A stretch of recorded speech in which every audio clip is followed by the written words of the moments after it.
Bien, bueno, Alejandro, Oscar, ya estamos a punto. Les quiero leer unos últimos mensajes acá a través del chat. Nos están saludando desde Manta, Ecuador, Cibar, El Salvador, desde Houston, desde Tarija, Bolivia.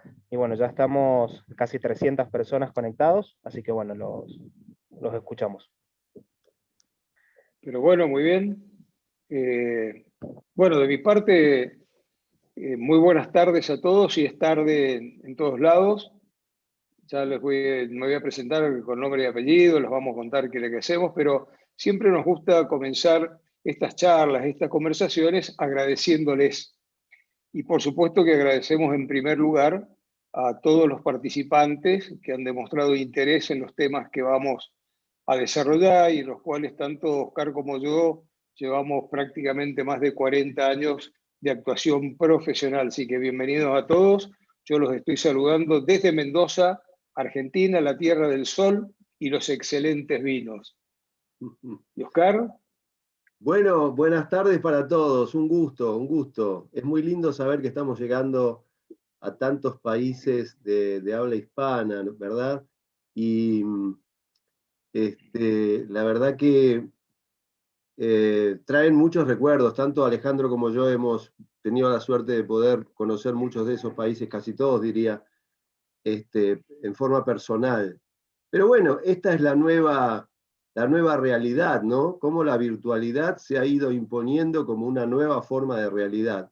¿Se acuerdan cuando hace unos años atrás especulábamos acerca de la diferencia, se hablaba de la diferencia entre lo real y lo virtual? Miren qué reflexión como para empezar, ¿no? Hoy lo virtual es más real que nunca. Así que bueno, no pudiendo estar en presencia allí, por lo menos un gusto saludarlos.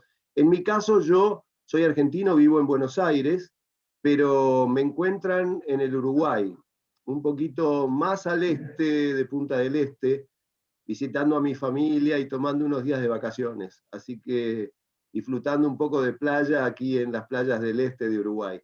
Desde acá los saludo y va a ser un placer compartir este rato con mi buen amigo y viejo colega de tantas horas de trabajo juntos, ¿no, Alejandro? Bueno, eso de viejo, Rorro, me gustaría cambiarlo por experiencia acumulada. Bueno, bienvenidos todos. Bienvenidos todos. Miren, en primer lugar les decía, nos gusta agradecer, sin ninguna duda, agradecerles a todos ustedes. Agradecerles sin ninguna duda también a Universitas, con quien tenemos ya una relación de varios años, una relación que se ha forjado entre nuestra compañía, nuestra organización, nuestra consultora, que es Acuerdo Negociado, y hemos forjado una alianza que básicamente está integrada por profesionales especializados en lo que es negociación, mediación, gestión del conflicto y un concepto que lo vamos a elaborar, lo vamos a desarrollar y Rorro se va a detener un poco más en este concepto que para nosotros también es muy relevante, que es la construcción de relaciones trascendentes. Yo en estos momentos le voy a pedir a Oscar que él se presente, después me voy a presentar yo un poco más y esta relación amistosa nos vamos a empezar a llamar por el nombre, porque estamos, siempre consideramos reunidos con un grupo de amigos, con personas que habitualmente compartimos valores. Y si no compartiéramos valores, no estarían acá. Es decir, nos motivan muchos intereses que son comunes y creemos que en esta instancia de la humanidad, con este nuevo contexto que nos ha tocado, el modelo que le vamos a presentar está más vigente que nunca. Oscar ya no es más Oscar, es mi amigo Rorro. Adelante, Rorro. Bueno, sí, esa es una vieja anécdota, ¿no? Era yo muy joven, trabajaba en una compañía y el presidente de la compañía, como mi apellido era un poco largo, Rodríguez Robledo, lo cortó y me puso Rorro, y ahí quedó. Y ahí quedó. Luego el apodo me acompañó en distintos lugares, pero mi vinculación con el mundo de la negociación viene a partir de que, siendo yo abogado, al inicio de la década de los años 90, se decretó de interés nacional la instalación de la mediación y otros métodos alternativos de resolución de conflictos en la Argentina. Y a mí me tocó la suerte de integrar ese primer equipo. Fue el primer centro de mediación del país, luego integramos la Escuela Nacional de Mediación y nos tocó capacitar a los que luego serían los operadores del sistema de mediación que actualmente rige. Les cuento esto porque cuando empezamos a ser entrenados, entre otros temas, uno de ellos fue el modelo de negociación colaborativa de la Universidad de Harvard. Claro, tiene mucha lógica pensar que si vamos a entrenar mediadores para gestionar conflictos, para ayudar en la resolución de conflictos, en realidad debemos entrenarlos primero que nada en negociación, ¿verdad? Porque en definitiva un mediador no es más que alguien que facilita la comunicación y facilita sus conocimientos en la negociación a dos personas que están protagonizando un conflicto y que no están pudiendo resolverlo negociadamente. Entonces tiene mucha lógica pensar que un contenido inicial para nosotros fue este modelo. Así que fíjense que desde esos años hasta hoy, ya unos más de 25 años, Alejandro, otros colegas y amigos y yo hemos venido trabajando básicamente en la profundización de las ideas de ese modelo, pero también y muy especialmente en la adaptación idiosincrática de ese modelo que surge de una universidad y de profesionales norteamericanos, de un proyecto de investigación, y que nosotros hemos intentado, digamos, adaptar y hacer familiar para nuestros pueblos de habla hispana. Así que bueno, ese es un poco desde dónde vienen mis inicios en este tema de lo que vamos a charlar hoy.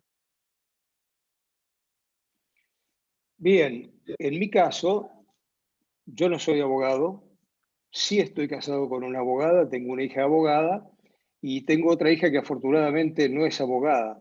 Sería prácticamente, no hay modelo de negociación en el planeta que resista la convivencia con 3 abogados. En mi caso, yo soy graduado en administración, tengo un MBA en marketing, 20 años de mi vida transité por el mundo de las empresas privadas de consumo masivo, multinacionales, Johnson & Johnson, Pepsi-Cola, y en el año 1998 yo tuve una pelea muy grande con el cliente número 1 de la compañía.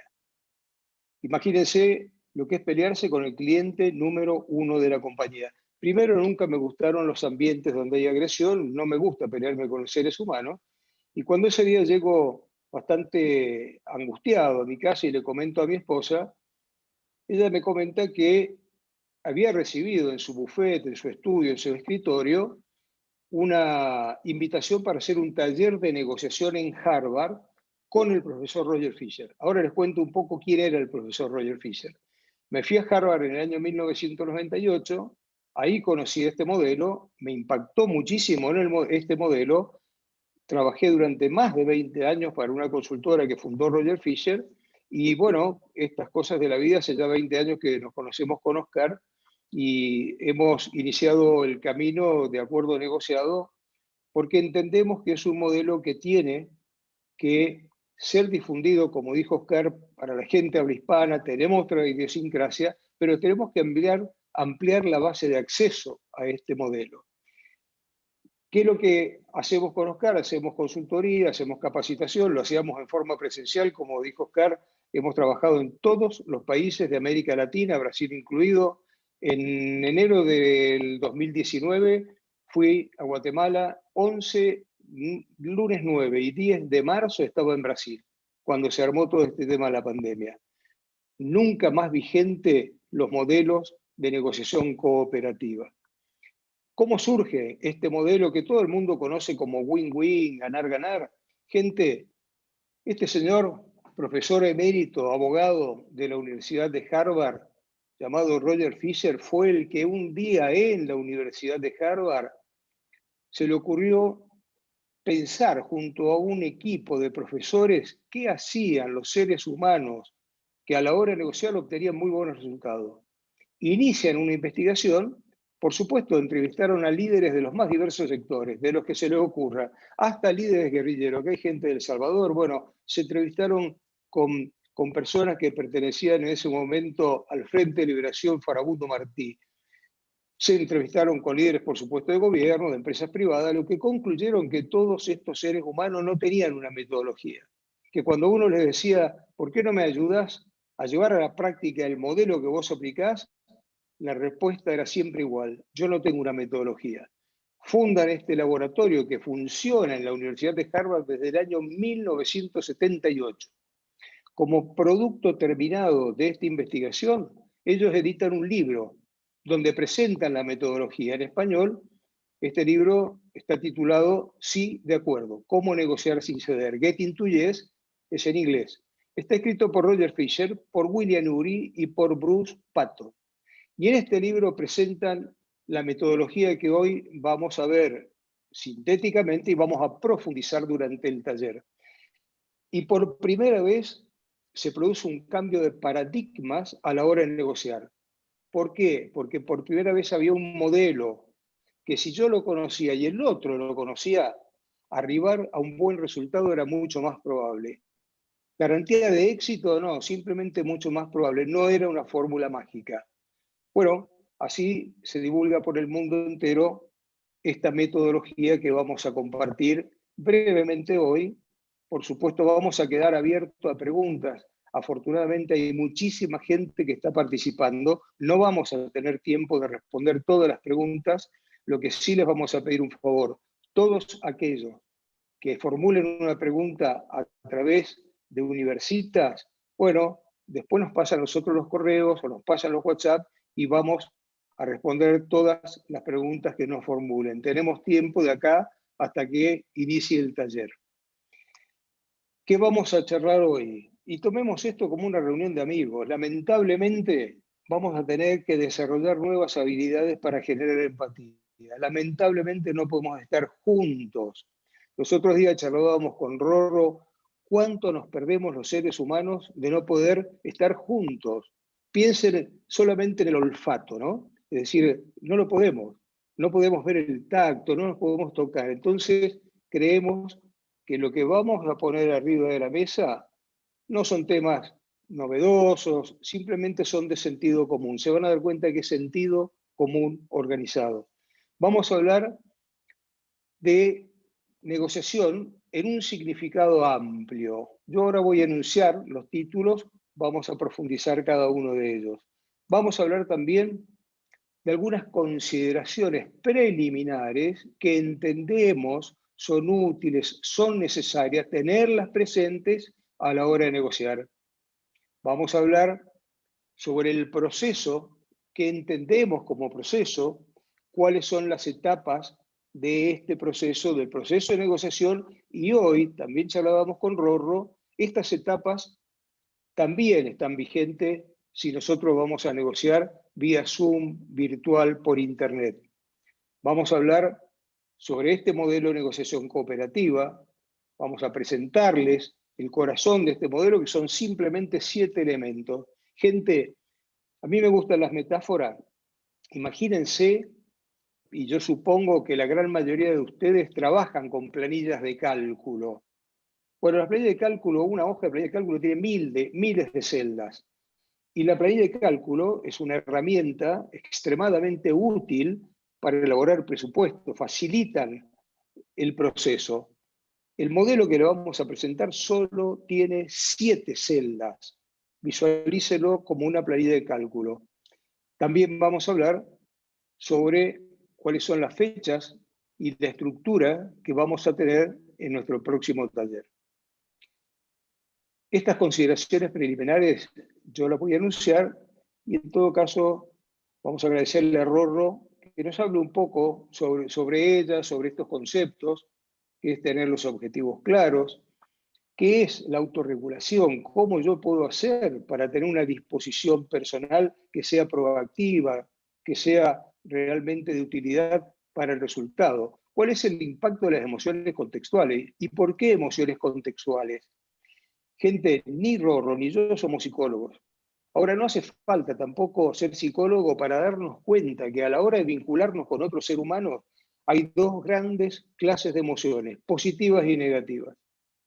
Las emociones positivas facilitan cualquier interacción humana y las negativas, por supuesto, las dificultan. Y hoy tenemos un contexto para negociar que no era el que teníamos antes. Entonces vamos a charlar un poco sobre este tema. Esta construcción de relaciones trascendentes. ¿Qué entendemos por relaciones trascendentes?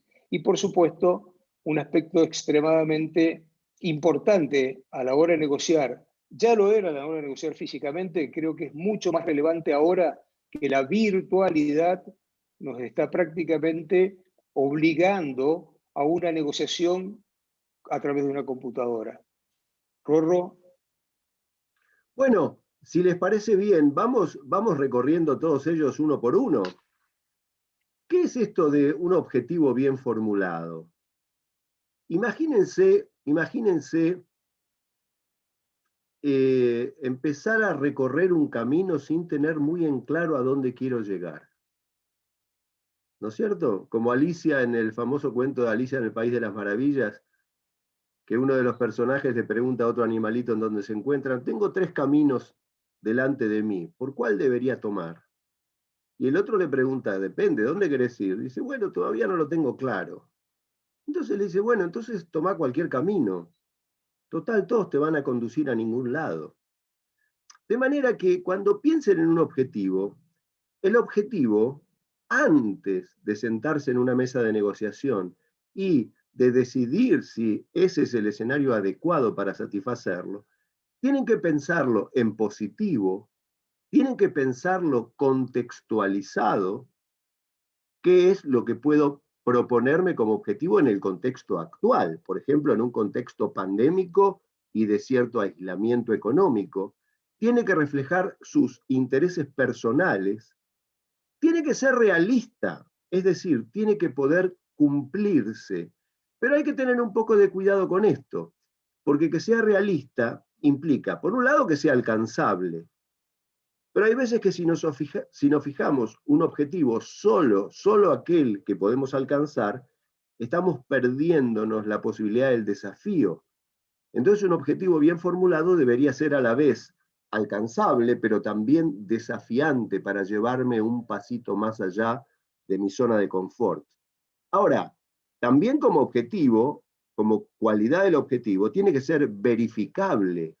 Tengo que poder medirlo a través de los sentidos para poder establecer con cierta racionalidad qué grado de alcance tuve. Y lo que es muy importante, para cerrar un poco este primer tema, es que el objetivo sea ecológico. Es decir, que contemple no solo el corto plazo, que contemple el mediano plazo, que contemple el largo plazo, pero que también contemple, compatibilice en la medida de lo posible, si es que quiero alcanzarlo a través de una negociación, los objetivos de otros. Un objetivo ecológico es aquel que, sin actuar en desmedro de nuestros propios objetivos, es decir, sin perder de vista la asertividad, aún así puede contemplar los objetivos de otros. Bueno, un primer tema. ¿Cuál más se te ocurre, Alejandro? La autorregulación. Cuando hablamos de autorregulación, ¿de qué estamos hablando? Estamos hablando de que, fíjense que muchas veces son los procedimientos establecidos los que nos constriñen, nos limitan en algún sentido, pero también nos dan la confianza de que si seguimos el procedimiento, tenemos una guía de actuación. Los abogados, para poder defender un derecho en la corte, nos amparamos en las leyes procesales. Alguien nos dice cómo debemos avanzar. Bueno, esto no existe en la negociación, estimados. La negociación exige una gran responsabilidad que parte de nuestra disposición personal para saber que todo está por hacerse. Ahora, lo difícil es que todo está por hacerse con otro que por ahí no necesariamente comparte estas ideas de inicio. Entonces, aquí está gran parte de la habilidad del negociador cuando se propone liderar negociaciones, aún con aquellos otros que nunca han tenido acceso a la metodología a la que ustedes sí van a acceder a través de los talleres del modelo Harvard. Entonces, autorregulación, hacerse cargo de que somos responsables de diseñar nuestro camino y que para que esto sea funcional a la negociación, tenemos que poder incluir en ese camino a otro que lo acepte por su voluntad. Nadie participa en una negociación solamente porque está obligado. Ese proceso se aborta. Se dan cuenta que es mucho más trabajo esto, ¿no? Es mucho más responsabilidad que atenernos meramente a una norma de procedimiento. Bueno, Ale, hemos hablado mucho con vos de las emociones contextuales. Por supuesto que uno siempre tiene una disposición emocional. Hay personas que viven el mundo como un escenario más hostil o que viven algunas etapas de la vida, de lo que les toca transitar, como más hostiles o menos hostiles o más favorables. Esto depende mucho de la situación personal. Pero ¿qué hay de las emociones contextuales?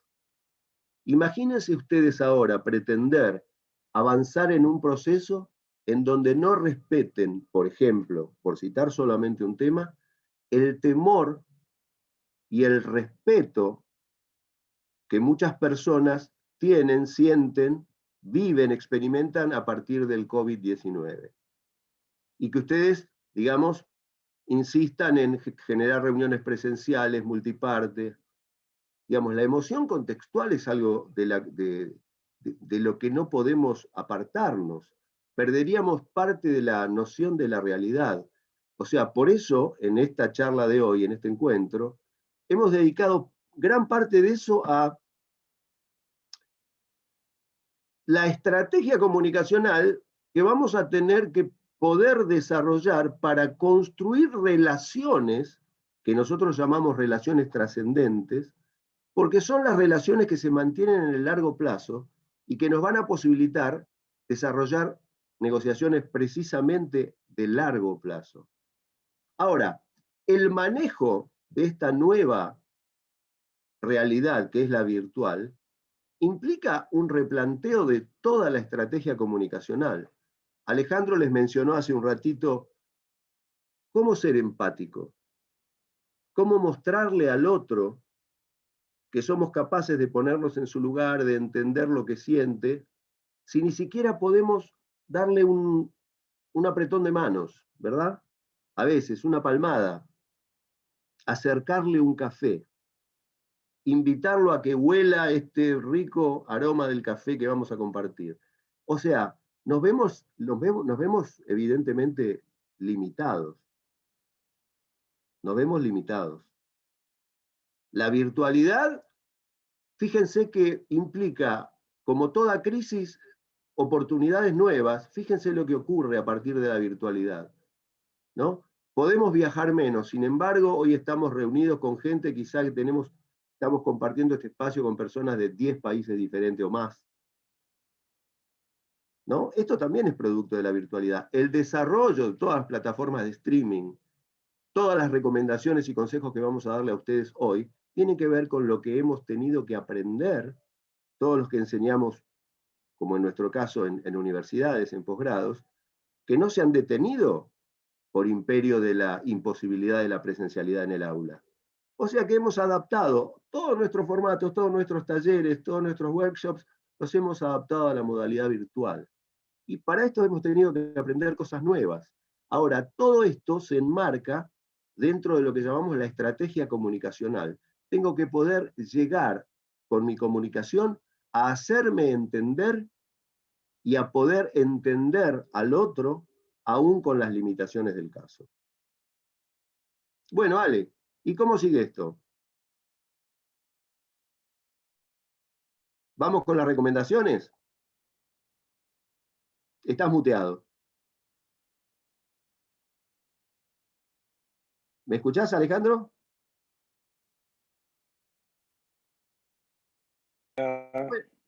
Ahí me escuchás.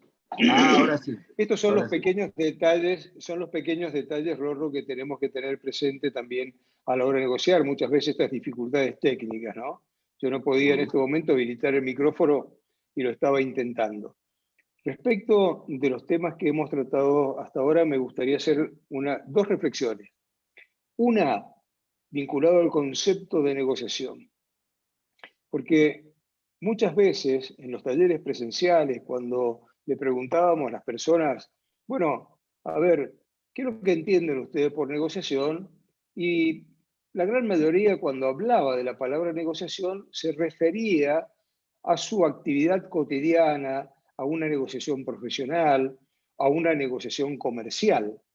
Y cuando les presenté los temas que íbamos a conversar hoy, les dije, miren, negociación en un sentido amplio. Gente, para nosotros, hablamos de la omnipresencia de la negociación. Porque, ¿qué es negociar para nosotros? Cualquier proceso de influencia.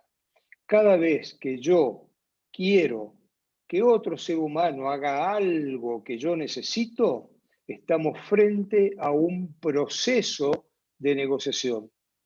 Toda vez que otro ser humano quiere que yo haga algo que el otro precisa, estamos frente a un proceso de negociación.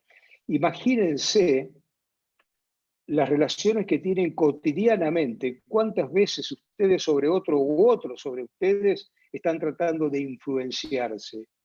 Entonces, para nosotros la negociación es omnipresente. Y es más, yo hasta puedo dar un paso hacia adelante, decir, gente, no hace falta otro ser humano para que yo esté negociando. Todos ustedes han tomado decisiones para acompañarnos hoy en esta charla, en esta conversación, en esta reunión. Sean conscientes a partir de hoy que cada decisión que uno toma como ser humano es producto de un proceso de negociación interna. ¿Negociaron con ustedes mismos? Vaya, si han negociado.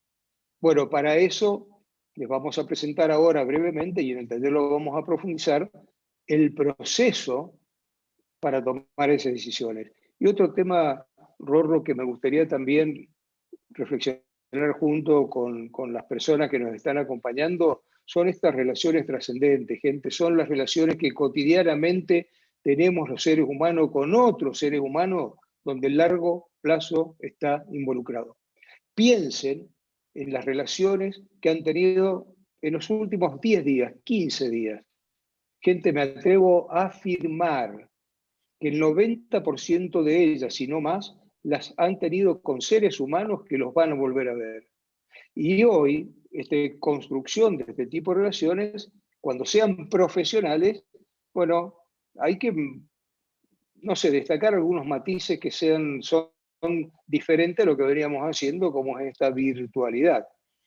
Y respecto a los objetivos claros, gente, es una recomendación, y la palabra recomendación también la quiero destacar, porque tanto de Rorro como de mí, hoy en los talleres, lo único que van a escuchar son recomendaciones. No creemos que existe la bala de plata que mata a todos los vampiros. Y esto lo podemos profundizar después. Rorro, me gustaría que hablaras un poco más sobre este concepto que creemos que no es nuevo, pero es extremadamente relevante a la hora de vincularnos con otro ser humano, a la hora de negociar. ¿Qué es la estrategia comunicacional? Bueno, miren, pensamos con Alejandro dejarle a ustedes unos pequeños tips, ¿no? Simplemente para que se lleven algo concreto, aplicado, que es producto de la adecuación de nuestra experiencia en negociaciones a partir del año 2020, en donde todo pasó a ser virtual. Vamos con el primero de ellos. Miren el primero. Anfitrión. Ustedes todos saben lo que es ser un anfitrión. Es aquel que agasaja, el que recibe, el que invita, el que propone. Entonces, cuando puedan ser anfitriones, elijan siempre la plataforma de streaming, elijan el video. Yo sé que también se puede negociar a través del correo electrónico, a través del WhatsApp o de otras plataformas de mensajes. Pero para traerles todas estas recomendaciones, estuvimos viendo con Alejandro una investigación que publicó la Harvard Business Review de un consultor norteamericano, Hal Mobius se llama, que es especialista en neurociencias.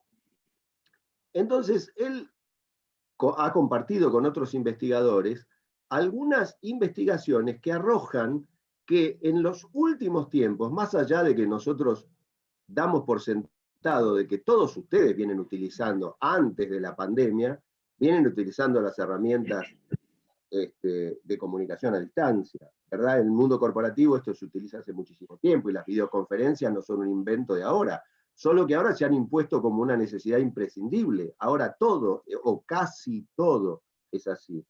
Entonces, estos investigadores han visto cómo esta situación contextual nueva impacta los resultados de las negociaciones, que son más pobres en términos de resultados y más pobres en términos de la construcción de relaciones de largo plazo. Entonces, ¿esto tiene que ver con qué? Con que nuestro cerebro es una máquina que funciona con una energía.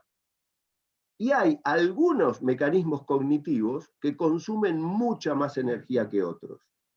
Entonces, todas estas recomendaciones que vamos a hacerles ahora, que les vamos a dejar a modo de tips, tienen que ver con el mejor funcionamiento cerebral en términos de ahorro de energía. La mejor performance, el mejor rendimiento de su cerebro y de lo que ustedes pueden lograr negociando a través de una pantallita. Entonces, primera recomendación, cuando puedan ser ustedes anfitriones, convoquen ustedes y generen que la negociación, que el punto primero del proceso de negociación sea la utilización de la imagen y de la voz. Primero. Segundo consejo, usted primero. Si usted es el anfitrión, esté un rato antes aún de la hora fijada para la reunión. Piense que como ocurrió hoy, como nos pasó a todos hoy, hubo gente que se conectó 15 minutos antes. Entonces, esté usted antes que eso, que su previsión, salude a quienes estén y considere que un anfitrión va previendo las situaciones que pueden presentarse y que pueden ayudar a los demás a que se sientan cómodos en el proceso que usted convocó. Ahora bien, si usted no es el anfitrión, si usted es invitado, bueno, acepte la invitación, respete las normas que otro ha establecido y cuando sea su turno y pueda proponer un cambio, proponga los cambios de forma, no de fondo. Todavía no hemos empezado a negociar la sustancia. Estamos negociando lo que llamamos la metanegociación. Recién estamos viendo cómo vamos a negociar. ¿Para qué? Para entendernos. Entonces, si usted es el anfitrión, usted siempre primero.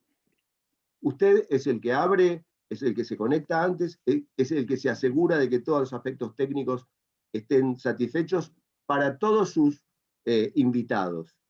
Si usted no es el anfitrión, respeta las reglas que le han puesto y en su turno propone las que a usted le parecen mejores. Vamos con la tercera, Ale. Bueno, la tercera. Permítanse unos minutos antes para hablar, para saludar, para hablar alguna trivialidad. Esto no solo no es una pérdida de tiempo, sino que es la oportunidad para empezar a conocer a la contraparte. Entonces, estas investigaciones de las que hablábamos, de Hal Mobius, han determinado que aquellos que toman estas precauciones y incluyen un aspecto de conversación de trivialidades y de cuestiones personales previas e incluyen una dosis de humor, finalmente son más eficaces a la hora de construir relaciones de largo plazo. Cuarto, vamos con el cuarto, la agenda y la identificación de restricciones.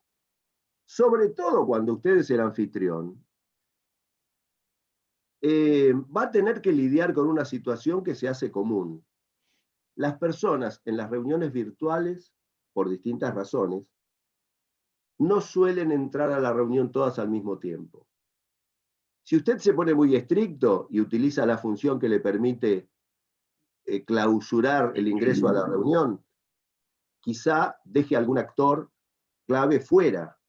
Entonces, cuando usted presente la agenda, es decir, qué temas y en qué orden y qué se espera poder conversar en cada reunión del proceso de negociación, esté dispuesto a tener la flexibilidad de que si algún actor clave tiene alguna restricción, por eso decimos identificar las restricciones, no quedarse con las propias suposiciones que tenemos nosotros. Nosotros suponemos que todos van a poder estar hasta el final de la reunión, que todos van a estar, y de pronto hay alguien que está con su agenda un poco más apretada, tiene menos tiempo. Entonces, si este es un actor clave, esté dispuesto a rediseñar la agenda consensuadamente, porque no tiene sentido que si este señor no va a estar, usted trate ese tema. Sin la anuencia de ese actor clave, el tema no va a poder ser cerrado. Entonces, presente la agenda y esté dispuesto a incorporar las restricciones propias de todos los que participan en la reunión. Quinto consejo, mi estimado Alejandro. Pantalla grande. ¿Para quién? Para usted. ¿Sabe por qué? Otra vez lo mismo. Porque su cerebro funciona más descansadamente si usted tiene la posibilidad de tener una pantalla de video que le permita ver la mayor cantidad posible de la conducta física, de la gestualidad de los que trabajan con usted. Cuanto más contacto visual tiene usted, menos energía demanda de su cerebro. Otro pequeño consejo, reuniones multiparte. Usted trabaja con un equipo, ¿verdad? Son varias de las personas que representan a su parte, a su empresa, a su compañía, a su área, ¿verdad? Entonces, asigne roles, determine con toda claridad quién va a presentar la agenda, quién va a abrir la reunión, quién va a explicar la propuesta y quién es el encargado de responder o de filtrar o de ordenar las preguntas y el encargado de establecer las distintas etapas del procedimiento. Ahora bien, miren el que viene ahora, otro tip. Utilice hardware alternativo. ¿Qué quiere decir esto? Que si usted está trabajando con una computadora en una reunión de Zoom, como estamos haciendo nosotros ahora, y pretende establecer relaciones de chateo privadas con su equipo y ventilar algunas cuestiones, o mejor dicho, compartir algunas cuestiones confidenciales que todavía no quiere que se ventilen en la reunión, puede ser que si utiliza el mismo hardware y la misma aplicación, aunque el chat le permita mandar mensajes privados, cometa errores.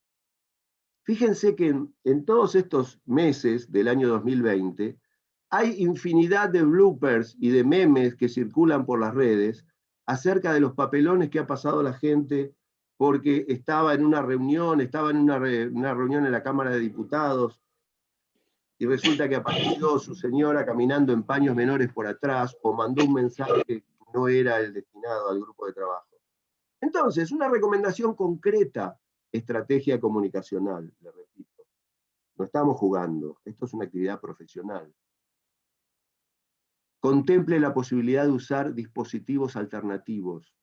Si se comuníquese con su equipo a través de un teléfono que no sea el mismo hardware que está utilizando para la reunión principal de Zoom. Cuando haga reuniones de Zoom con equipos de trabajo consensuadamente ahí, utilice las posibilidades que le da la plataforma, utilice salas de equipo. Pero si son cuestiones confidenciales con su equipo, utilice un aparato y una aplicación diferente. Ahí no tiene posibilidad de cometer errores.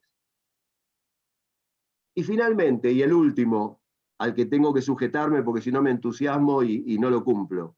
Brevedad, brevedad. Mantenga breves las reuniones virtuales de negociación. Así como los profesores en la universidad tenemos que poder respetar la hora cátedra, que tiene una cantidad de minutos que está relacionada con la capacidad de concentración del cerebro humano, la virtualidad también demanda muchísima energía del cerebro. De manera que sean muy prudentes a la hora de establecer el horario de las reuniones. Y del mismo modo, sea muy breve en sus comunicaciones particulares con su equipo durante la reunión principal de Zoom. Pero igual, para las reuniones de Zoom en general, para construir su agenda, sea muy respetuoso de la brevedad. Bueno, estas eran las recomendaciones que queríamos compartir con ustedes, que tienen que ver con cómo adecuar la estrategia comunicacional, que es mucho más complicada que eso, pero en este caso al escenario virtual. Dale. Bueno, yo lo que querría, no sé, invitar así un poquito a reflexionar también. Sin ninguna duda, hoy tenemos un tiempo extremadamente breve y estos son conceptos que los profundizamos en el taller y vamos a ver cuándo finaliza el taller, ¿no? ¿Cuándo finaliza el taller? Ahora, si estamos hablando de emociones contextuales, yo los invito a que ustedes se imaginen qué siente alguien que nos está esperando mucho tiempo y nosotros llegamos 30 minutos tarde. La puntualidad del usted primero es el respeto por el tiempo del otro, no es porque yo soy fantástico. Yo he trabajado, les decía, durante más de 20 años en toda América Latina, en toda, ¿eh? Desde México para abajo, toda América Latina, en Miami también, en España también. ¿Y saben cuál era siempre el factor común? No, nosotros, los argentinos, somos impuntuales. Nosotros, los ecuatorianos, somos impuntuales. Los de El Salvador todos somos impuntuales. Digo, gente, si ustedes tienen una negociación que realmente es trascendente, les recuerdo que la puntualidad es el respeto por el tiempo del otro. Cada vez que yo no respete al otro en lo que fuese, en el cumplimiento de la agenda, en este caso en los roles, que se pisen los roles, piensen que vamos a generar en los demás emociones negativas. Y cada vez que yo respete estas cosas, bueno, voy a generar en los demás emociones positivas. Con lo cual esto también, aquellos que se lo quieran llevar lo van a tener y por supuesto vamos a quedar abiertos a consultas y a preguntas. No sé si hay algo más, Rorro, que quieras agregar. Sí, mira, la recomendación que acaba de hacer Alejandro no es solamente una cuestión de buena forma y buena educación. Tiene que ver con algo que es muy profundo y que fue estudiado en la teoría de la comunicación humana, en el primero de los axiomas de toda esta obra maravillosa que se acuñó allí en el Mental Research Institute, en el grupo de Palo Alto, en California. Cuando ellos elaboran la teoría de la comunicación humana, el primero de los axiomas que en su investigación determinan es que es imposible no comunicar. ¿Qué quiere decir? Que lo que decimos comunica, lo que no decimos también comunica, pero lo que hacemos comunica y lo que no hacemos también comunica. Toda conducta equivale a comunicación. Entonces, lo que está hablando Alejandro es que cuando ustedes llegan tarde, o nosotros llegamos tarde, esta conducta es significada por el otro. De alguna manera, sobre el significado sobre el cual nosotros no tenemos control. Entonces el otro puede pensar que nosotros somos maleducados, puede pensar que no nos interesa la cuestión, puede pensar que somos personas que faltamos al respeto a sus congéneres. O sea, puede atribuirle, pero seguro que va a atribuirle un significado. Entonces, lo que Alejandro está diciendo es, no solamente es una norma de cortesía, es que nuestra conducta va a ser significada por el otro. Y a lo mejor vamos a tener que empezar a negociar una cuestión desde un lugar que arranca negativo, porque hemos ayudado a que el otro construya una hipótesis negativa. Quería simplemente aclarar este tema, ¿no? Bueno, etapas del proceso. Son 3 básicamente. Y estas etapas que hacen a la forma del proceso, es la forma en que vamos a negociar, hoy más que nunca son relevantes a la hora de tener una negociación virtual. Por supuesto que negociación presencial son extremadamente relevantes, pero virtual también. La primera etapa de este proceso es la preparación previa.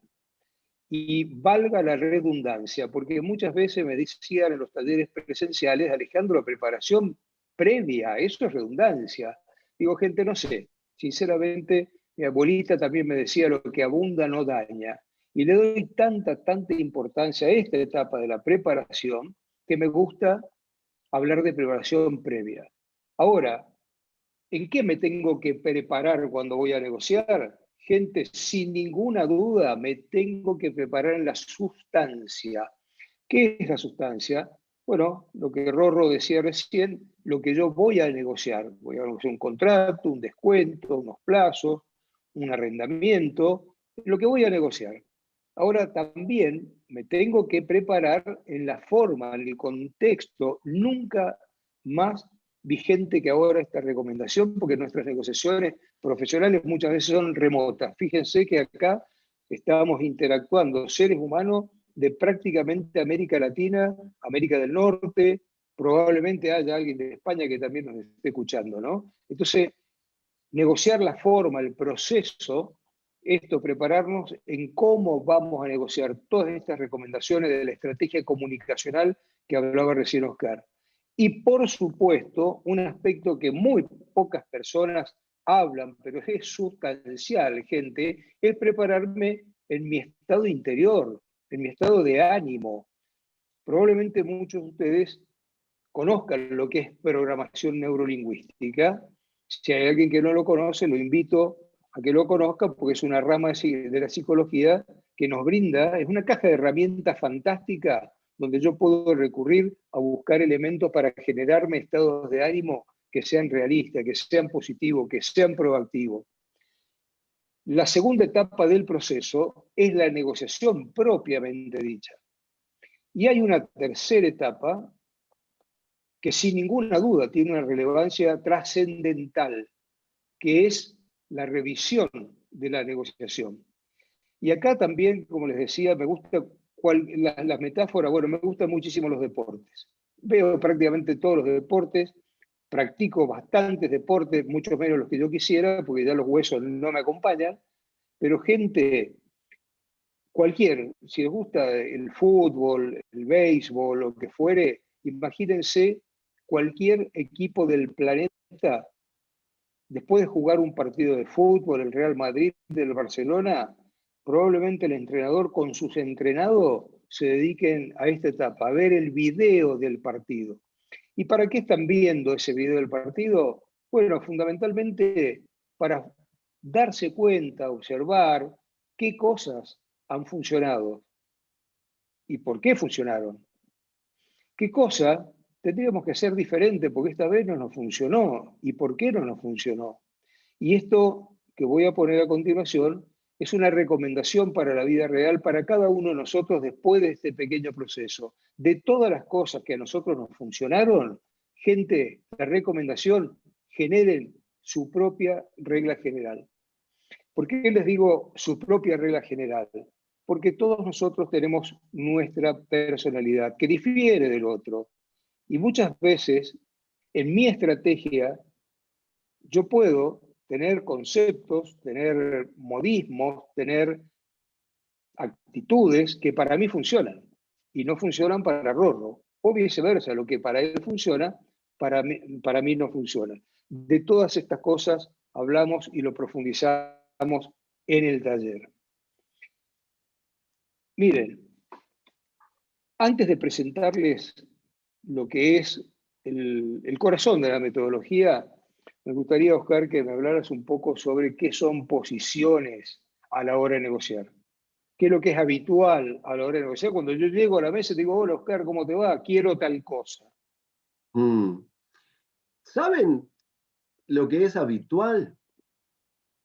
Quizá les sorprenda un poco mi respuesta, ¿no? Pero lo que es habitual es que las personas solemos empezar por el final. Claro, ¿cómo es esto? Dirán ustedes, ¿cómo que empezamos por el final? Bueno, cuando llegamos con una posición tomada, en realidad una posición es una declaración, en algún sentido, en donde nosotros decimos lo que queremos, lo que pretendemos, lo que aspiramos conseguir en esa mesa de negociación, pero es una declaración en donde para nada ha participado el otro. Entonces, fíjense qué interesante, ¿no? Cuando hablamos de negociación en base a posiciones, estamos hablando de algo que encierra una suerte de contrasentido, porque yo parto de una posición, claro, yo les digo esto y todos ustedes están pensando, bueno, sí, pero vos partís de una posición porque has dejado un pequeño margen, porque sabés que probablemente durante la negociación vas a tener que conceder, que hacer algunas concesiones, el otro va a partir de una posición extrema en el otro sentido, entonces ambos, paulatinamente y progresivamente, en función de estas concesiones recíprocas, se van alejando de la posición inicial para llegar a un valor medio negociado. Miren qué interesante, ¿no? Este es el proceso de la negociación en base a posiciones. Si ustedes quieren, en el lenguaje cotidiano, esto es lo que llamamos negociación por regateo. Todos la protagonizamos cotidianamente. En la feria, cuando vamos a comprar, ¿verdad? Pedimos un descuento, nos hacen una atención. Siempre ponemos un precio que contempla la posibilidad del descuento que vamos a tener que hacer. Ahora, desde el punto de vista de la eficiencia del proceso, uno podría pensar, caramba, no es muy eficiente desarrollar todo un proceso que está basado en una posición que después voy a abandonar. ¿Verdad? ¿No? ¿Lo pensaron alguna vez de esta manera? Porque cuando alguien una vez me invitó a pensarlo de esta forma, yo dije, caramba, está muy incorporado en nuestra cultura. Tanto es así que hay algunas culturas, seguramente ustedes como turistas habrán tenido anécdotas simpáticas, ¿no es cierto? Como por ejemplo ir a algún lugar y caer en la cuenta de que el regateo, esta suerte de duelo de voluntades en donde uno amenaza con retirarse de la mesa y el otro finalmente dice, bueno, no, le haré una cosa. Esto forma parte de un folclore, un rito que muchas culturas valoran como parte de la negociación. Ahora, cuando esto es así y el cumplimiento del rito tiene que ver con la generación de empatía, de estar dispuesto a compartir con el otro algo de su folclore, de su costumbre, ese rato que el otro espera porque está conociendo a un turista que viene de un lugar muy lejano en el mundo, entonces está esperando ese espacio, aún para fingir una cierta disputa, ¿verdad?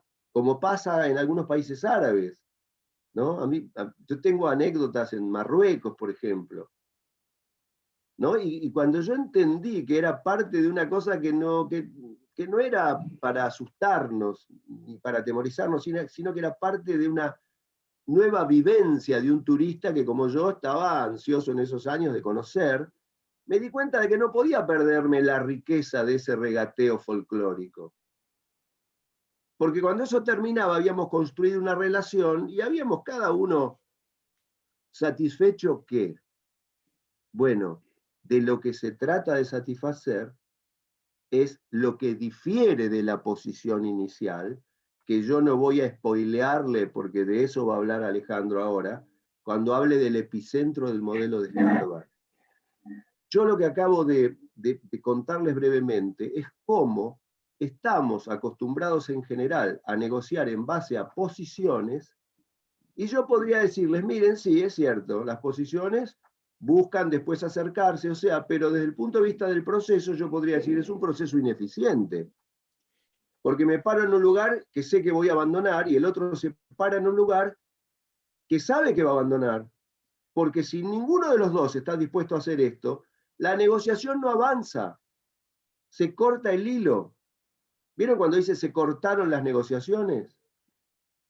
O sea que depende de un equilibrio de tensión, de cuánto tiro del hilo para tratar de hacer que el otro se vuelque hacia mi posición. Pero cuidado, porque si tiro de más se puede cortar. Esto es la negociación en base a posiciones.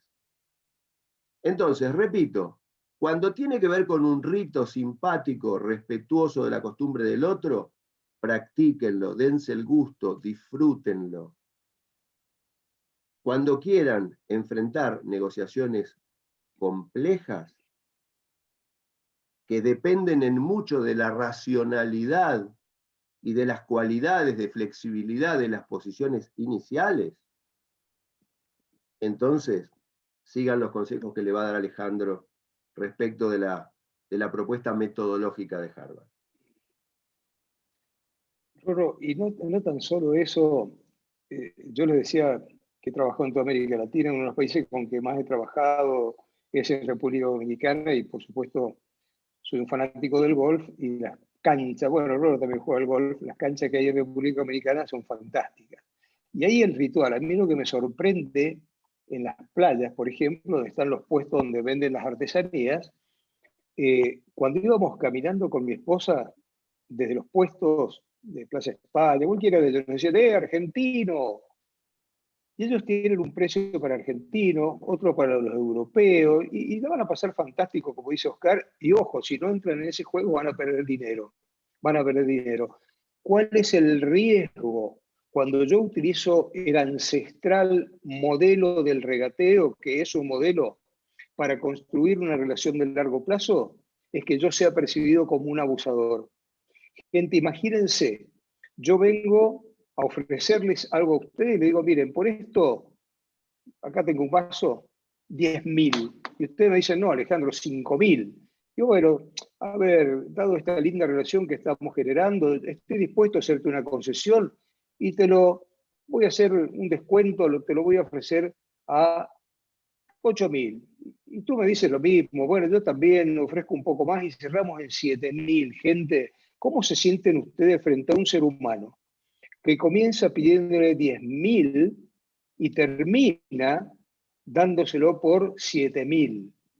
Digo, yo me siento muy mal, porque digo, de los dos lados me siento mal, ¿no? Un lado están tratando de abusar de mí, y por otro lado, si yo utilizo ese mecanismo, también me siento mal cuando soy un abusador. Podría contarle historias donde he utilizado este mecanismo a lo mejor y después me he sentido muy mal. Ahora, si este es un mecanismo que funciona y en determinado contexto es útil, para este otro contexto de la relación de largo plazo, las relaciones no tan solo comerciales y profesionales, las que tenemos en casa, las que tenemos con nuestros amigos, con nuestros colegas, bueno, ¿qué sería nuestra recomendación? Y ahí pasa por estos 7 elementos de la negociación cooperativa. Y hoy, si ustedes, yo vuelvo atrás con esto y le digo, gente, en nuestro, digamos, en nuestra PPT, en nuestra pantalla dice un mundo, nuestro único mundo, no tenemos dos mundos, tenemos uno solo. Y todos nosotros somos responsables de este mundo, mucho más hoy día. Hoy se ha puesto muy de manifiesto con esto de la pandemia, cómo funciona la colaboración, la competencia, ¿no? la colaboración para reemplazar a lo que es la competencia. Brevemente yo se los voy a presentar conceptualmente, si alguien después queda con alguna duda, a través de la gente de Universita nos escriben y vamos a charlar un poco. Por supuesto que es la estructura del taller. Recién Rorro hablaba de negociación por posiciones. Bueno, este modelo es un modelo que se conoce en el mundo entero, modelo de negociación basado en intereses. ¿Qué son intereses? Intereses conceptualmente son nuestras verdaderas necesidades. No tan solo lo que quiero, sino lo que necesito. En el libro Sí de Acuerdo hay una breve historia de dos hermanas que es bastante popular y probablemente la conozcan. Dos hermanas que se estaban peleando por la última naranja que estaba en la frutera. La quiero yo. No, la quiero yo, no, la naranja es mía, no es mía. La mamá salomónicamente parte la naranja por la mitad, le da una mitad a una y le da la otra mitad a la otra. Una de ellas pela la mitad de su naranja, arroja la pulpa a la basura, raya la cáscara y le da sabor a un pastel. La otra hermana, con la mitad de su naranja, la pela, arroja la cáscara a la basura y con la pulpa hace un jugo y se toma el jugo. Se estaban peleando las dos por una naranja. la posición, realmente necesitaban la naranja o sus necesidades eran otras. Ese conceptualmente es la diferencia que hay entre posición e intereses. Ahora, una vez que yo conozco los intereses de las partes, para satisfacer estas necesidades, en el modelo me da un elemento que lo llama opciones. ¿Qué son opciones en este modelo, en nuestra metodología? Opciones son todas las propuestas que yo llevo a la mesa de negociación, son todas las propuestas que el otro trae a la mesa de negociación para satisfacer nuestros intereses. Opciones es el elemento de la creatividad. Acá es donde se agrega valor en una negociación. En el modelo del regateo es un modelo de suma cero. ¿Por qué? Porque lo que yo me llevo te lo saco a ti y lo que tú te llevas me lo sacas a mí, pero no hay valor agregado. En las opciones, la propuesta es ampliar la mente y generar la mayor cantidad de opciones posible. Cuando generen opciones y las lleven a la mesa de negociación, el modelo me dice, mirá, que sean legítimas. Y este es el tercer elemento, criterios de legitimidad. ¿Qué son criterios de legitimidad? Muy simple, gente, son patrones objetivos independientes de la voluntad de las partes. Yo voy a ser mucho más persuasivo si lo que yo pido lo apoyo con un criterio objetivo. ¿Qué van a encontrar como criterios objetivos? Las leyes, la jurisprudencia, los reglamentos, una tasación, una evaluación. ¿Hecha por quién? Por un tercero, independiente de la voluntad de las partes.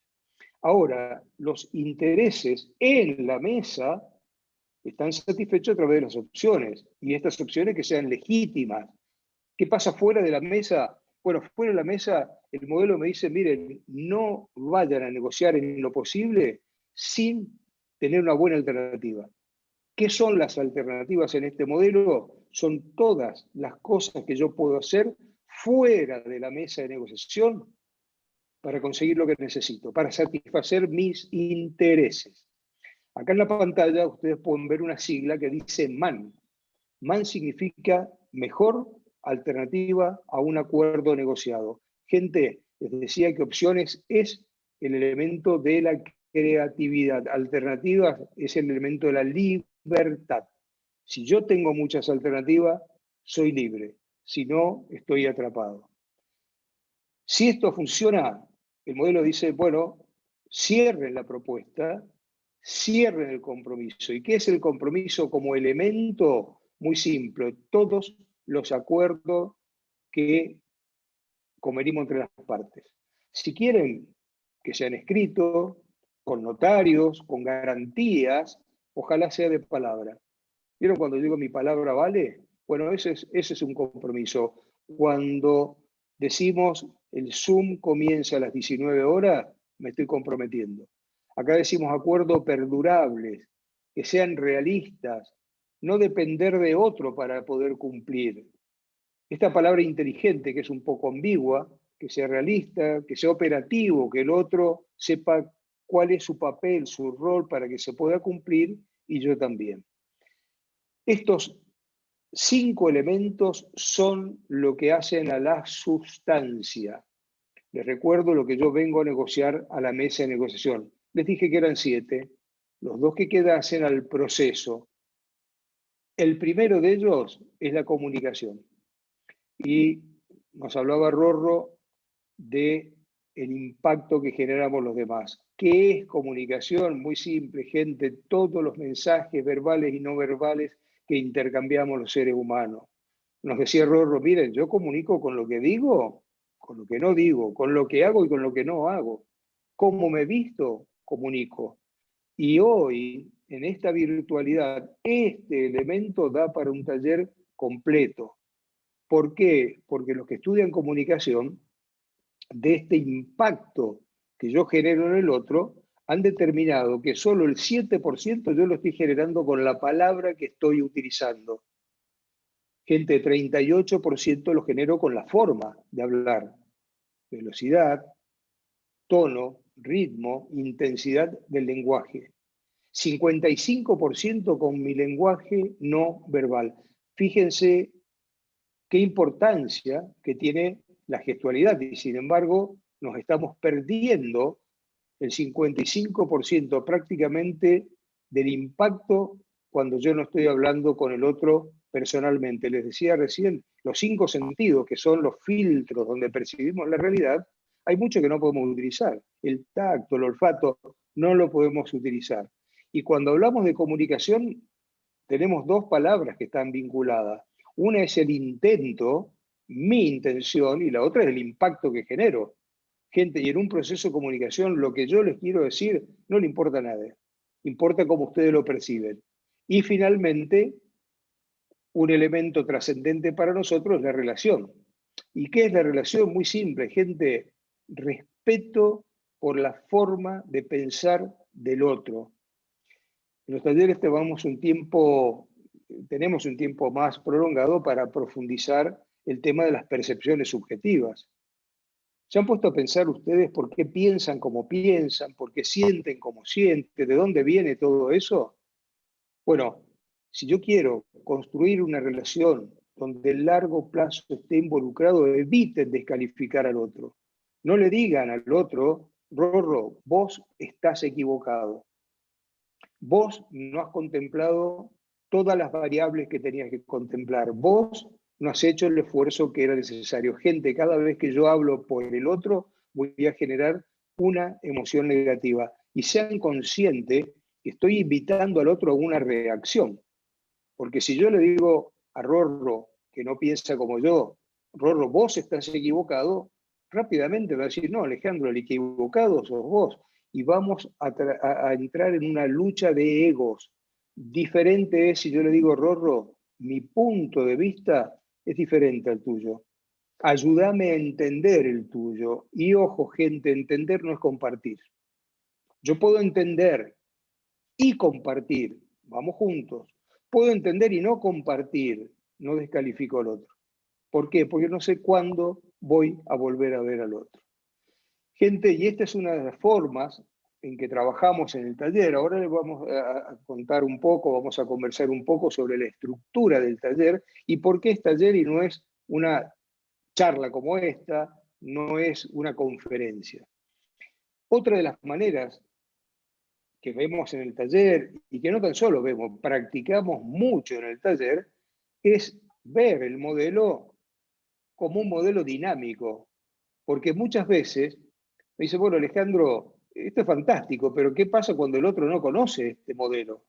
Gente, cuando yo les decía que este es un modelo de sentido común organizado, yo los invito ahora rápidamente, ¿no?, a pensar, nosotros, todos los que estamos acá en este espacio virtual, ¿tenemos necesidades en nuestras vidas? Las necesidades, estos investigadores, exploradores de la cooperación de la Universidad de Harvard, la colocan en una celda que le llaman intereses. Propuestas. Llevan propuestas, reciben propuestas. Bueno, Universitas les hizo una propuesta, ustedes la aceptaron, estamos todos acá. Esas son opciones, gente. Criterios de legitimidad probablemente sea el menos evidente, pero está permanentemente, cuando nosotros estamos haciendo alguna operación, los reglamentos, las leyes. Compromiso, vivimos adquiriendo compromiso. La comunicación, decía Rorro, es inevitable y la relación prácticamente también. Por eso les digo, miren, para nosotros esto es sentido común organizado. Acá no hay nada nuevo, no hay ningún mensaje oculto, no hay un mensaje de logia. Simplemente lo que ustedes ya tienen en la cabeza los ordenamos en un modelo o en un modelo metodológico. Les decía que también podemos ver este modelo como un modelo dinámico para liderar procesos de negociación. Porque este es un modelo que funciona muy bien cuando yo voy a negociar con Rorro, que llevamos los dos 20 años trabajando y creyendo en este modelo. ¿Por qué? Y porque cuando nosotros nos sentemos a negociar, no vamos a estar peleándonos como niños por una naranja. Vamos a tratar de entender cuáles son nuestras verdaderas motivaciones, nuestros verdaderos intereses. Cuando pongamos propuestas, opciones arriba de la mesa, van a ser de beneficio mutuo, van a ser legítimas, por supuesto que van a ser mucho mejor que nuestras alternativas, Si cerramos un acuerdo, lo vamos a cumplir. Vamos a administrar la comunicación evitando los malos entendidos y fundamentalmente vamos a proteger el largo plazo. Gente, este es el contexto ideal, no es el habitual. El contexto habitual es, y el que nos toca prácticamente enfrentarnos con Rorro cada vez que estamos en algún facilitando, trabajando como consultores, es estar frente a seres humanos que no conocen esta metodología. Bueno, ¿cómo puedo hacer yo para liderar procesos de negociación con seres humanos que no conocen este modelo? Y en el taller trabajamos los 7 elementos como un modelo dinámico. ¿Cuál sería la recomendación? Gente, sin ninguna duda, comiencen explorando, indagando intereses. ¿De quiénes? De ustedes, sin ninguna duda, lo que decía Rorro, objetivos claros, gente. Acuérdense del síndrome de Alicia. Si yo no tengo claro mis objetivos, ¿cómo voy a poder diseñar un camino para llegar a no sé dónde quiero llegar? Intereses del otro, ténganlos presentes. Y esto no es por bondad, gente. Si hay otro ser humano con ustedes en una mesa de negociaciones, porque ese otro ser humano tiene algo que ustedes necesitan. Y ustedes tienen algo que el otro necesita. Contemplen los intereses del otro. Y damos un paso más allá y decimos, gente, tengan presente intereses de seres humanos que no están sentados en la mesa de negociación, pero que pueden después influir o ser afectados por las decisiones que ustedes toman. Si esto funciona, bueno, después van a explorar propuestas para satisfacer estos intereses. Y acá empieza el sistema a trabajar como un modelo dinámico. ¿Qué les quiero decir? Gente, miren, hace ya muchos años, buscando opciones de automóviles que yo podía adquirir, descubrí el airbag. ¿Vieron las bolsas de aire? Bueno, surgió en mí otro interés, el de la seguridad. Empieza a funcionar como un modelo dinámico. Y por supuesto, complementen estas propuestas, estas opciones con criterios de legitimidad. Utilicen patrones independientes. ¿De qué? De la voluntad de las partes.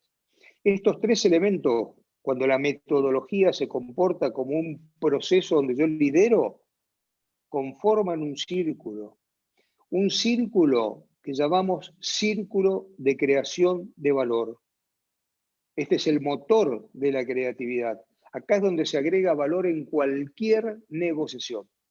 Explorando intereses, conociendo nuestras verdaderas motivaciones, generando propuestas creativas y fundamentalmente que sean legítimas. Yo no puedo permanecer in eternum en este círculo. Tenemos 2 caminos para salir. El primer camino le llamamos sí-no. Síganme, por favor, con el razonamiento. Si yo no fui capaz de explorar intereses, generar opciones que sean legítimas, me tengo que ir a mi alternativa. Por supuesto que todas las alternativas, la mejor. Les recuerdo, alternativa es el elemento de la libertad. Si yo tengo muy buenas alternativas, soy libre. Y si no, estoy atrapado. Cuando yo conocí esta metodología, comprendí, en mi caso yo era un negociador blando, esto podemos profundizarlo después. En la mente del negociador blando está el acuerdo. Yo no iba a negociar con Rorro, yo iba para cerrar un acuerdo con el otro. Ahora, ¿qué sucedía? Que muchas veces para cerrar un acuerdo, yo tenía que hacer concesiones que no eran las más propicias. Y si no, sentía que había fracasado, me sentía frustrado. Cuando tuve la suerte de conocer con el profesor Fisher esta metodología, comprendí que yo a la mesa de negociación, gente, yo no voy para cerrar un acuerdo, yo voy para tomar una decisión. ¿Qué decisión tengo que tomar en la mesa de negociación? ¿Acepto las opciones, las propuestas que están en la mesa o me voy a mi alternativa? Gente, yo no me siento a negociar sin antes saber lo que me está esperando afuera. Porque si lo que me está esperando afuera es excelente, es muy bueno, yo a negociar voy con confianza. Y esa confianza me da poder. No porque sea más grande ni más fuerte, sino porque tengo dónde irme. Y si yo sé que lo que me está esperando afuera es muy malo, también sé que tengo que hacer un esfuerzo mucho más grande en ese círculo de creación de valor, en la mesa de negociación. El otro camino para salir de este círculo llamamos y sí. Sí fui capaz, sí pudimos explorar intereses, generar opciones que sean legítimas, bueno, acá junto con el otro nos vamos al compromiso. Y les recuerdo que el compromiso no necesariamente tiene que ser con testigos, con abogados, con notarios o por escrito. Lo que decimos de palabra también es un compromiso. 5 elementos que hacen a la sustancia. Gente, me quedan los 2 que hacen al proceso. Me queda la comunicación y me queda la relación. Estos 2 elementos que acabo de colocar en la pantalla, gente, son al motor de la creatividad exactamente igual que el agua y el aceite en un motor verdadero. ¿Qué les quiero decir con esta metáfora? Gente, para que un motor verdadero funcione, tiene que tener agua y tiene que tener aceite. Por supuesto, los tiene que tener en su recipiente adecuado. ¿Qué pasa en un motor verdadero cuando se mezcla el agua con el aceite? Se funde. ¿Qué les quiero decir con esta metáfora? Exactamente lo mismo. Gente muchas veces nos contrata para hacer diagnóstico de clima laboral en las organizaciones.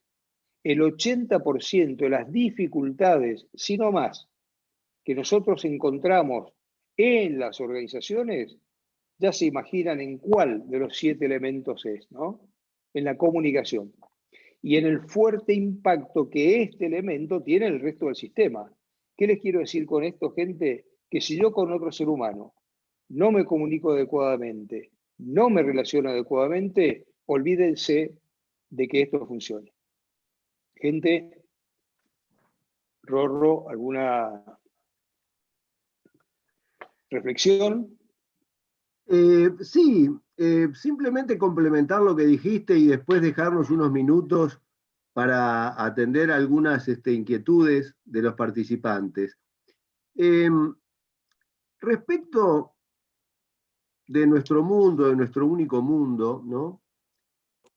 A mí me gustaría poner a consideración de todos los que estamos acá conversando este aspecto de la interdependencia necesaria. Cuando Alejandro mencionó las relaciones de largo plazo, si yo les pregunto a todos los amigos participantes aquí hoy, ¿cuáles se imaginan que son esas relaciones de interdependencia necesaria, ¿no? Esas relaciones en donde no vamos a poder prescindir del otro, justamente porque somos interdependientes, ¿no? ¿O acaso en algún momento nuestros hijos dejan de serlo, aunque hayan crecido? No. Y seguimos siendo interdependientes porque cuando nos hagamos viejitos, ellos se van a hacer cargo de nosotros, así como nosotros nos hemos hecho cargo de ellos antes. Por eso es la interdependencia. Ahora, cuando uno piensa, ¿qué otras relaciones de interdependencia hay? Y bueno, a ver, yo si les preguntara a ustedes, me animo a arriesgar que me traerían muchísimos ejemplos. Muchísimos ejemplos. ¿No hay una relación de interdependencia con nuestros compañeros de trabajo? Cuando permanecemos muchas horas del día durante mucho tiempo de nuestra vida con ellos. ¿No hay una interdependencia necesaria con otras áreas de mi organización? ¿No hay una interdependencia necesaria con aquellos que no están en mi organización, pero por ejemplo son proveedores habituales de mi organización? ¿No la hay? No hay una interdependencia necesaria, los voy a sacar del escenario por un momento. ¿No hay una interdependencia necesaria en el tránsito de una gran ciudad? ¿No somos interdependientes todos los que manejamos un vehículo y llegamos a una esquina? Y hay veces que pasamos primero y hay otras veces que dejamos pasar al otro. Entonces, fíjense que es en el ámbito de estas relaciones donde fundamentalmente nos va a tocar negociar. Lo excepcional es que nos toque negociar con alguien que nunca hemos visto y que jamás vamos a volver a ver. ¿Puede ocurrir? Sí, es cierto, puede ocurrir. Y alguna vez quizá nos pase. Pero créanme que eso es lo excepcional. Lo corriente es que nos toque negociar con alguien con el que ya hemos negociado en el pasado, con el que vamos a volver a vernos en el futuro. De ahí la importancia de la construcción de la relación. Tan importante es la relación en la negociación que el modelo de Harvard lo plasma como un elemento en sí mismo, en el mismo nivel que los otros 6. Son 7 elementos que uno a priori le puede parecer que quizá uno sea más importante que otro. Cuando profundizamos, y esto lo vamos a ver muy en profundidad con la práctica en los talleres, se van a dar cuenta de que ustedes van a estar echando mano por igual a la consideración de todos esos elementos. Y van a darse cuenta también que la relación humana, la relación personal, en el terreno de la negociación no es algo que viene dado.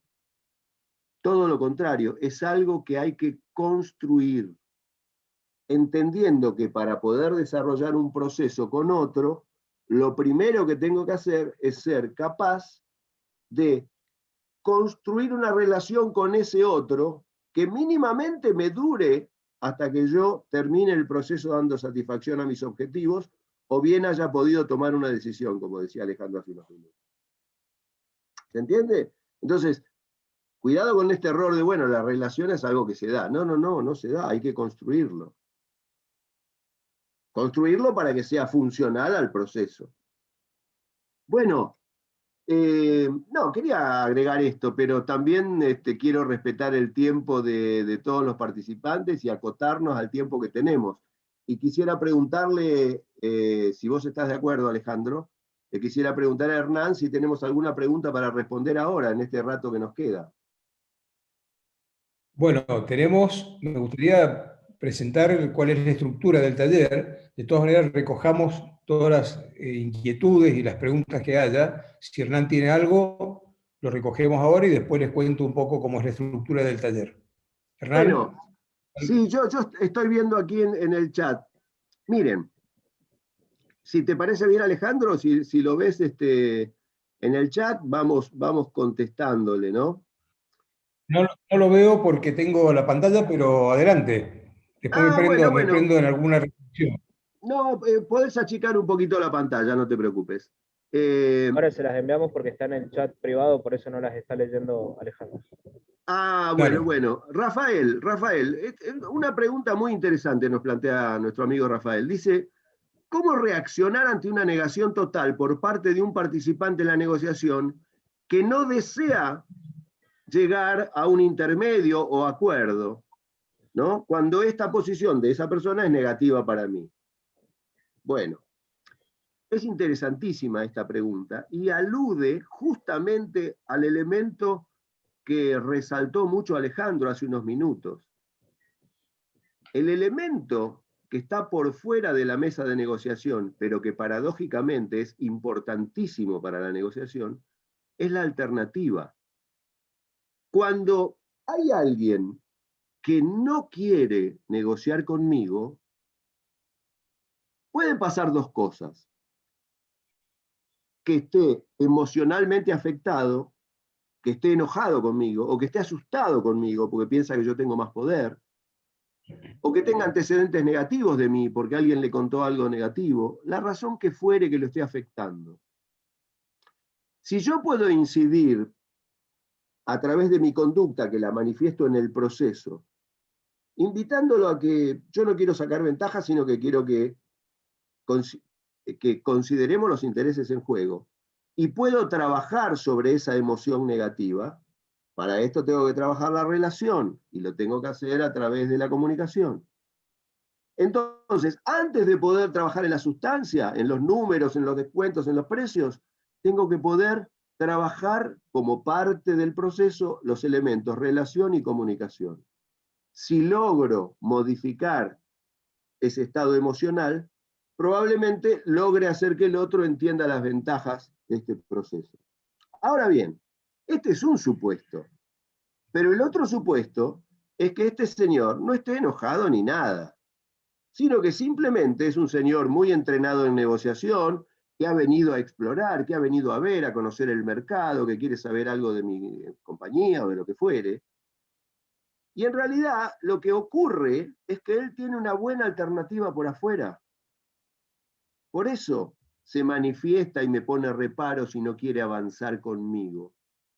Ahora, si esto es así, no hay mucho que yo pueda hacer en la mesa de negociación con él, porque voy a estar jugando su juego, que es un juego de manipulación.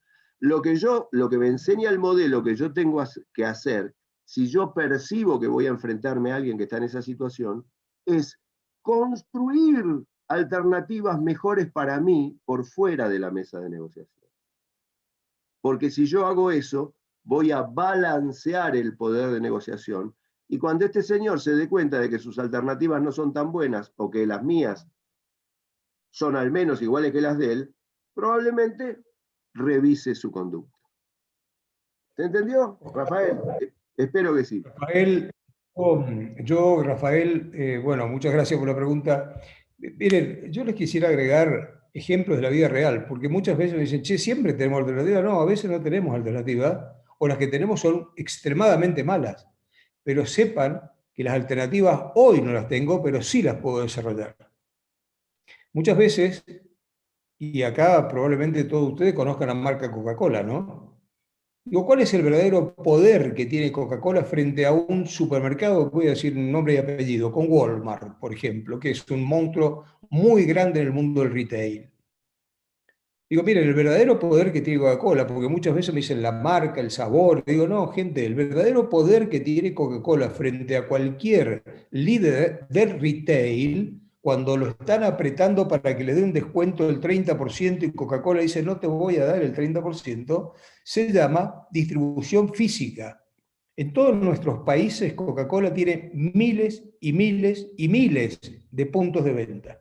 Eso que llaman distribución física, desde nuestro punto de vista, son miles y miles y miles de alternativas. Ahora, muchos de los grandes jugadores del retail, para también protegerse de Coca-Cola, desarrollaron marcas propias, que estoy seguro todos ustedes conocen marcas propias. Bueno, las marcas propias de los supermercados es desarrollar alternativas frente a pocos proveedores que tenían en algunas categorías, por ejemplo, las bebidas gaseosas, ¿no?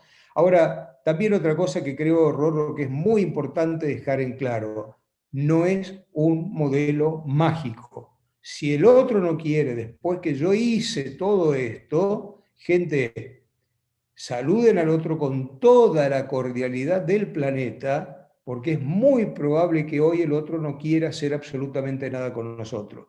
Protejamos el largo plazo y dejemos la puerta abierta. Y la metáfora de la puerta abierta que se utiliza en toda América simplemente es la relación, protejamos la relación. No sé si Rorro, si hay alguna otra pregunta. Sí, hay una pregunta que nos hace Ana Paula, la quiero leer textual, es muy interesante la pregunta. Dice, quería consultarle sobre la estrategia de penetración, el libro Supera el No, Getting Past No, en la práctica, un ejemplo que puedan aportarme. Bueno, Ana Paula, es muy linda tu pregunta y ese es un libro Recomendable. muy recomendable, uno de mis predilectos, pero lo que ella quería... Claro, justamente... Para tratar con un negociador difícil. Claro, muy buena claro. la pregunta. Bueno, justamente, pero lo que Ana Paula decía es, ella evidentemente sabe de lo que habla Uri ahí, que habla, qué interesante es el modelo de los 7 elementos, le decía la gente, ¿no? En el feedback que le daban cuando salió el primer libro del que habló Alejandro antes, Getting to Yes, ¿no? Sí, de acuerdo. Pero qué interesante es ese libro. Pero ¿qué pasa cuando nos encontramos en una situación o con una persona que se nos presenta a nosotros, por lo menos, como difícil? Entonces, al recibir este feedback, uno de los autores de Sí, de acuerdo, William Ury, que es un antropólogo, también cofundador del proyecto de Harvard, con otro coautor decidió escribir esta saga que es Supere el No. Claro, supere el no de los que no entienden las ventajas de este modelo. Entonces, lo que William Ury explica, yo muy brevemente hago una pequeñita síntesis, Ana Paula ya lo ha leído, lo ha comprendido seguramente, es cómo considerar el aspecto emocional de los otros y el propio para poder penetrar esa cerrada defensa de la emoción del que está enojado o tiene miedo, o del que está subido a un pedestal porque cree que tiene el poder, lo que fuere, digamos, pero que hace que se nos esté imposibilitando entrar con nuestro modelo. Todas las intervenciones que ustedes hagan en este sentido van a tener que ver con el control de la emoción propia, de la de ustedes, que son los que se pueden ver afectados por el rechazo, y con alguna respuesta que cuando ustedes están entrenados surge automática, pero surge automática como producto de un entrenamiento. Después, si nosotros la decodificamos, vamos a ver que se llama reframing, reencuadres, connotaciones positivas, reformulaciones. O sea, este es el análisis teórico de una intervención. Pero yo les cuento una, porque Ana Paula nos pedía un ejemplo para orientarla. Hace muchos años fui a facilitar una reunión en un pueblo en el norte de mi país, en donde había un problema ambiental. Entonces era un problema multiparte que involucraba a todo un pueblo entero, una comunidad entera, producto de que había algunos árboles milenarios, unas araucarias, que si se caían podían generar daños, de hecho lo generaron, pero que eran un monumento natural provincial. Entonces estaba esta lucha entre los ambientalistas que querían cuidar los árboles y los vecinos que se veían amenazados. Y había que llegar a una solución negociada.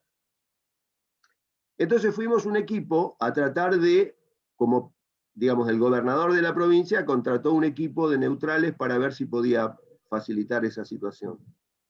Cuando estábamos presentando con un grupo de vecinos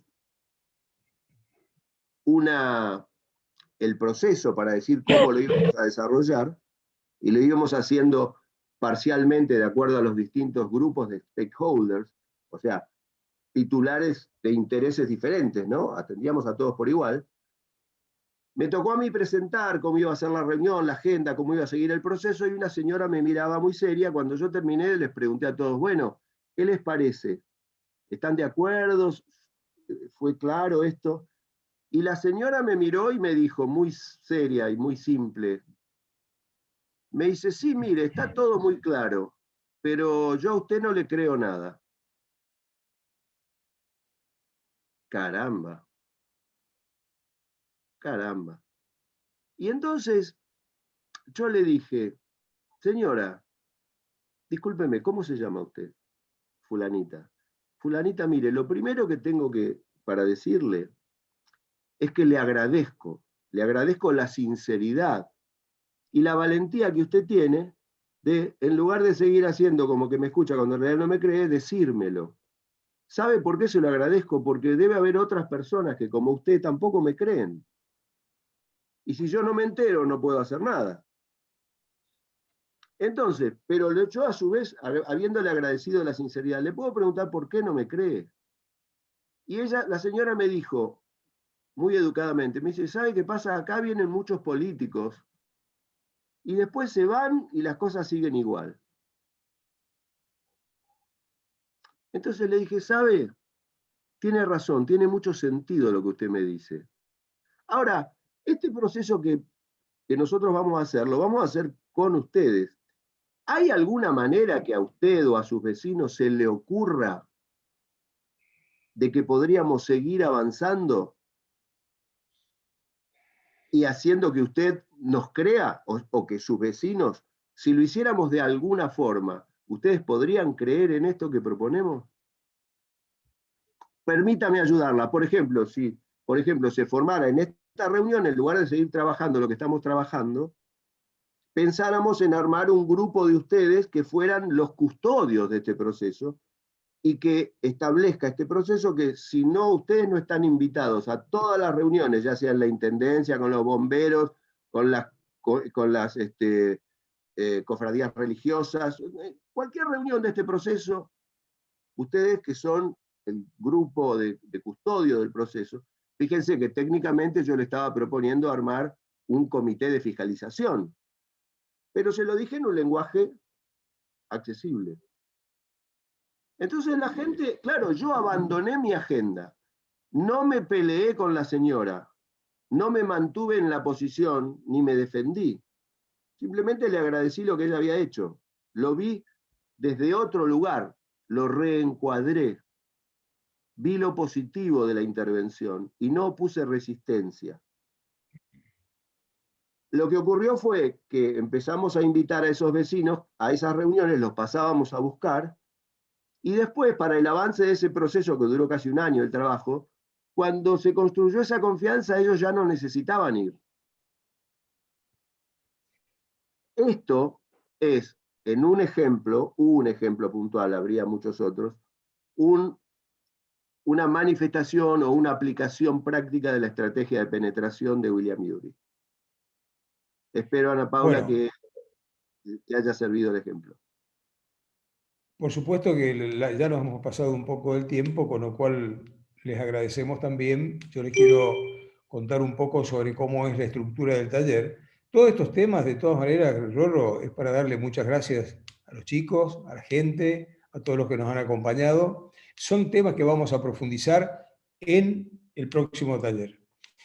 ¿Cuáles son las fechas que tenemos programadas con la gente de Universita? El jueves 11, martes 16, jueves 18 y martes 23. Ahora, esto está conducido por nosotros, por Oscar Rodríguez Robledo, por mí. ¿Y cómo es la estructura? Bueno, son 4 jornadas de 4 horas que no son horas teóricas. Hoy hemos tenido prácticamente 1 hora 30, donde ustedes nos han escuchado, algunos han mandado algunas preguntas que se las vamos a responder, sí que Hernán te agradecería que tomáramos nota de todos, porque les vamos a responder. Si son tan amables, déjennos donde podemos responderles todas las inquietudes.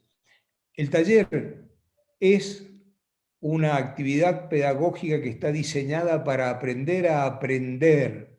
¿De qué van a aprender? De vuestras propias vivencias. No es una conferencia, no es un curso. Por eso es el tiempo, porque prácticamente el 80% del tiempo están trabajando con casos pedagógicos, casos que están probados, donde surgen todas estas cosas.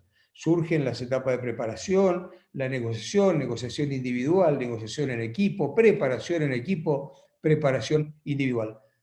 Así que los esperamos y les agradecemos muchísimo el tiempo que han compartido con nosotros. De mi parte, un abrazo enorme, cuídense mucho por favor, al menos hasta que tengamos todo el mundo la vacuna.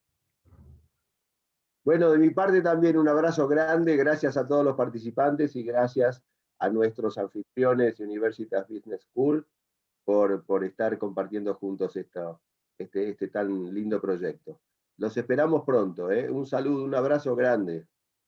Adiós. Bueno, muchas gracias. Perfecto, muchas gracias Alejandro, muchas gracias Oscar.